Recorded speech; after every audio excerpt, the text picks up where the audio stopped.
Well, the time actually passed awful quickly, so I'm not even sure how long we spent in there.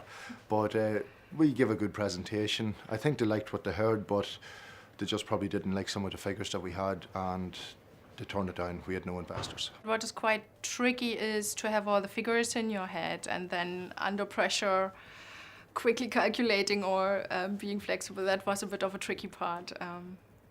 But apart from that, I suppose that's all part of the show, but like whenever you're talking to them and giving them figures and they're sitting there with calculators and that, it kind of does put you under pressure. And you said it was this and you said it was that, but like, you know, you're going with things from memory and trying to work out things as well if it's a figure that you didn't have already set up in your head. But I was a wee bit disappointed. Now, one of the dragons turned around and said that it was a paltry return, but in the figures that we were given, I don't think the return that we were given was anywhere paltry. I'll tell you what, I'd like to be getting it for doing very little.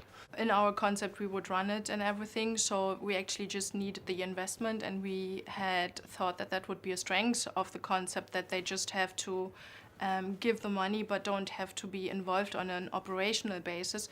But actually that was not the fact. That was not the case. We'll keep going. Well, as I said, we're opening our next one now in February anyway, and then after that we just have to get the money together and go ahead and open them ourselves. So it's just one of those things, I suppose. It just puts a wee bit more pressure onto us to get them open.